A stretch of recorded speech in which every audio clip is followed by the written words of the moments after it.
Thank you, everyone. Thank you to the DPC for inviting me to be part of the showcase today.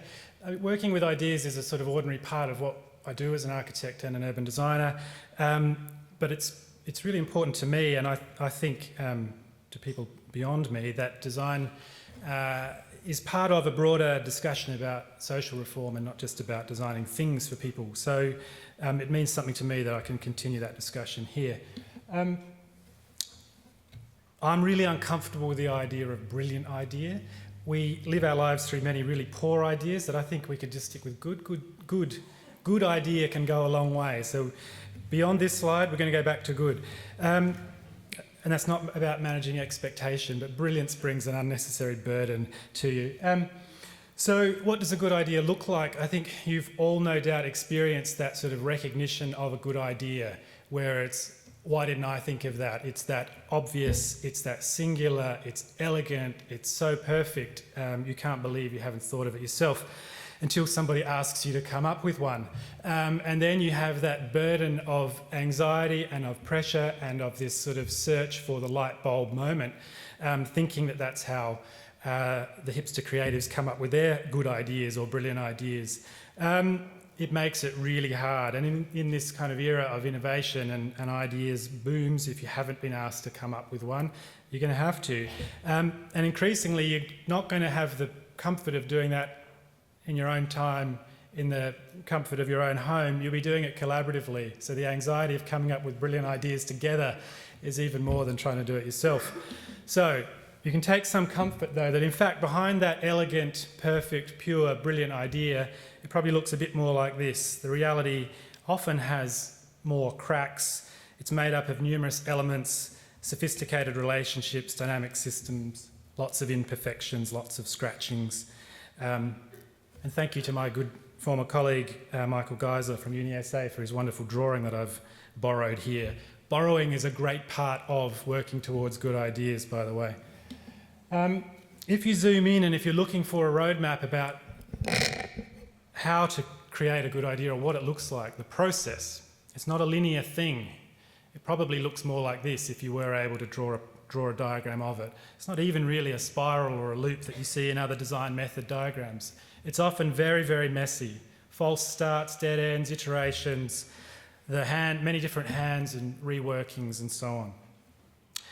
I show this to you in a way just to give you some comfort about working with ideas and the messiness of them, and to relieve that sort of anxiety about the kind of light bulb conception. Good ideas take time, they take work, and I think if you can recognise this, you can begin to work with them. So the other thing I think is about what is the measure or characteristic of a good idea? Like how do you know if it's good or not? Well, kind of satisfying yourself is not enough, really, like being seduced by your own cleverness. It's enjoyable for a moment, but it's not really enough. Novelty in itself is not enough in my mind. A good idea that's just, or an idea that's just different, is not a proxy for innovation and it's not a proxy for value. It's just, may well just be different. And we see lots of difference that's not always of value. It often is, but it's not a proxy. So I think you have to fundamentally look for the value that your idea is offering to a broader set of people or influences than yourself. In my work as an architect or an urban designer, if I have to summarise it simply, what we set out to do is to create great places for people and the planet. And those two things are neatly intertwined if they're done well. So the premise is simple. The reality of achieving that is much more difficult. We work in architecture and in urban design. In urban design, we have the privilege of working often more intimately with people, with communities that are affected by our work and through the places that we create. That gives us tremendous ability to ensure that the design work, the ideas that we do, that we come up with and that we develop, are grounded in the values and the needs of the people that are going to be impacted by them. Again, easy said, not always easily done. Architecture is another kettle of fish. And I've been privileged this year to be working at those two scales of urban design with the master plan of Westlake, redevelopment of football park at Westlakes, and then some buildings there as well. designing a good building is not that hard. Transforming society through a single building is bloody difficult, if not impossible. And yet often designers and architects are kind of looked to for transformative projects. And certainly when they don't do that, they're often criticised for something that's at odds with the values of the community within which they're working. The mechanics of doing architecture are largely at play here, where we're often designing things for people that may never live there, may never occupy that building, for a community that's emerging and delivered or built or funded by people that are not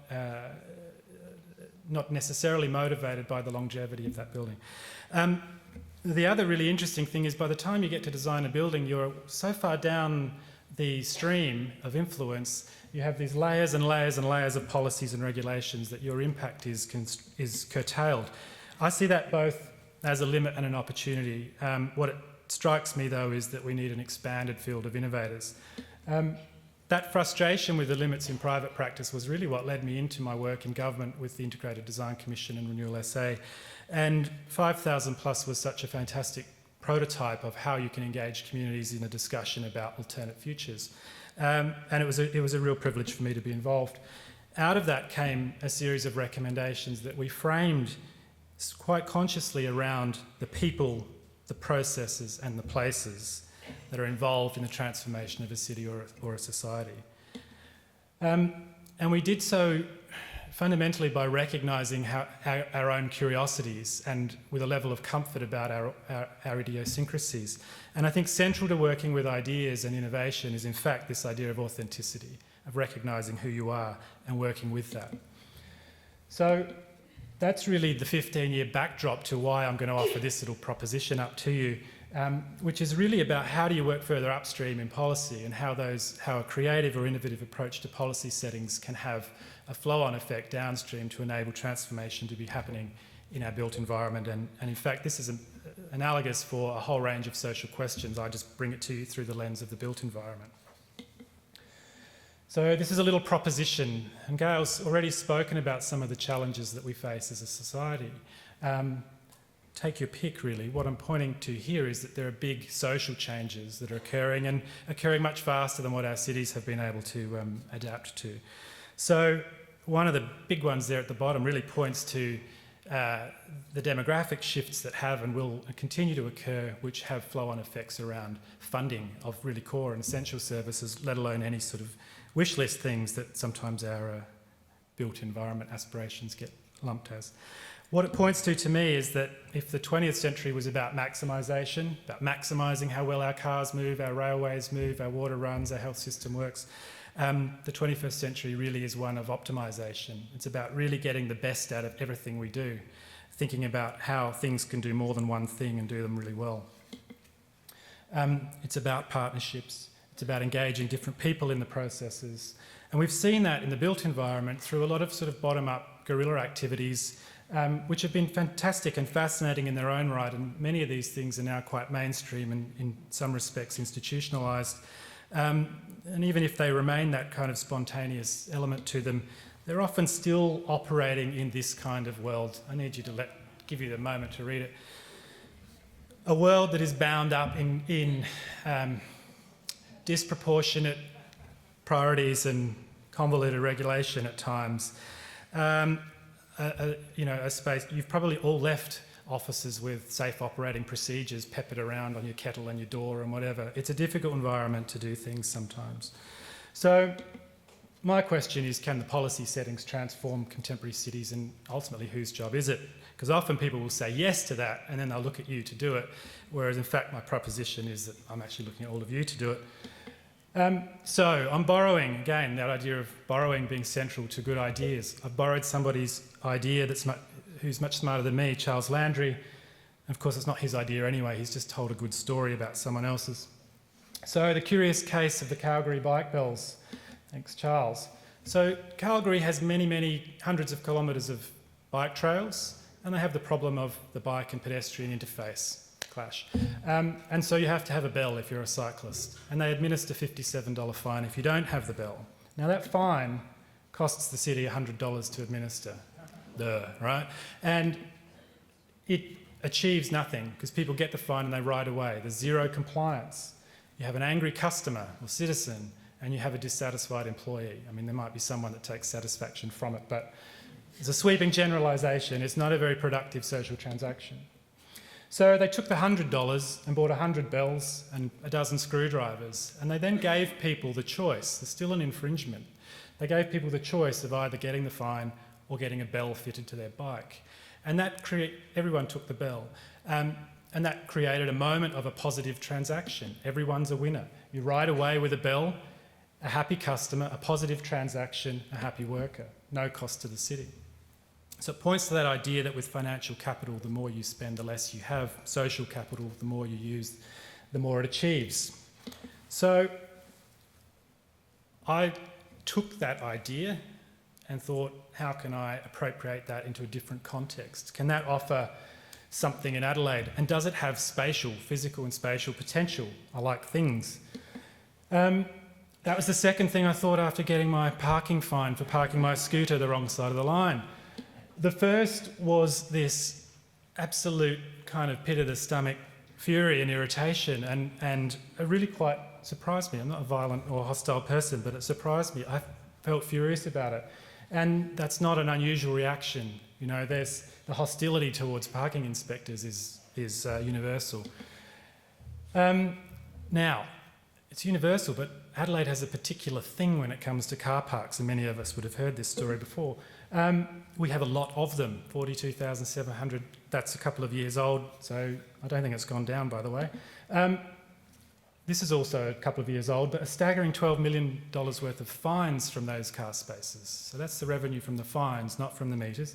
A lot of money and a lot of individual infringements, i.e. people being affected by that.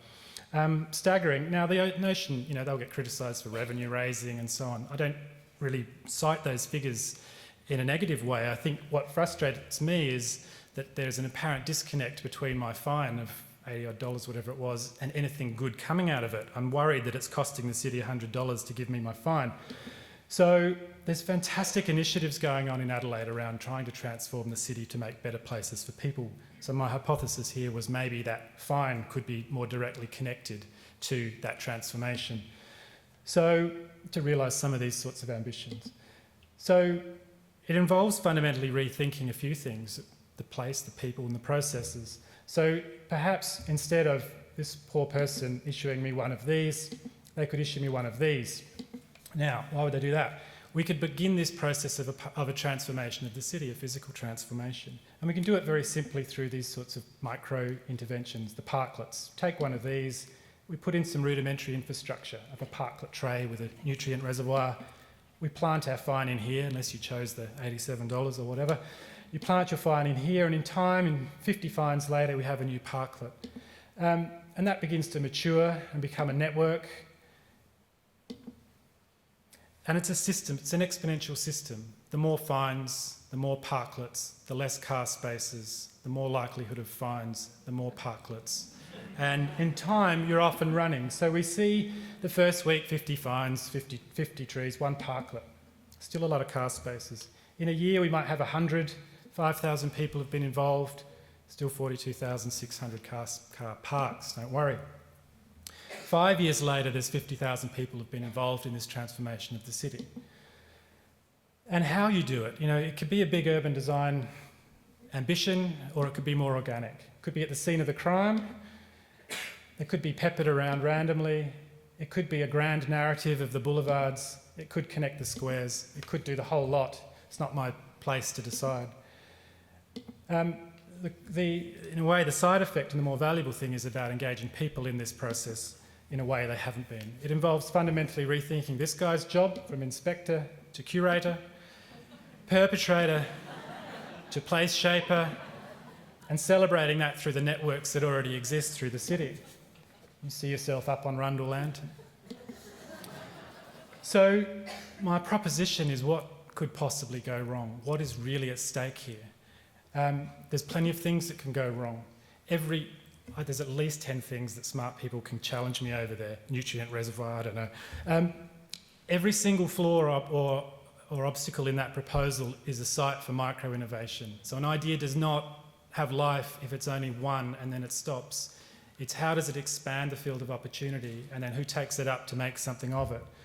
So there's lots of opponents. You must engage those people in the narrative of it and ask why not and ask again, at least 3 times. So good ideas can come from anywhere or anyone, but you shouldn't expect them to come equally, neatly from everyone. But everyone has a place in nurturing those ideas. Good ideas need good friends. That's, if they're going to be realised, the most powerful thing you can do, I think, is go away and support ideas. Do so through optimism, empathy, doubt, passion and patience. Thank you very much.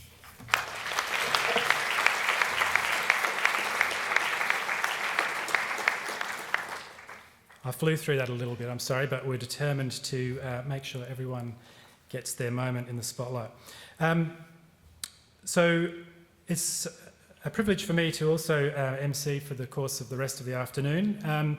So I'd like to invite Portia Odell to the stage. Portia is a postgraduate researcher at CUSP, the Curtin University Sustainability Policy Institute, and the community engagement lead at Simply Carbon. In 2012, Simply Carbon led South Fremantle Senior High School through the process of becoming the first certified carbon neutral school in Australia. Please join me in welcoming Portia.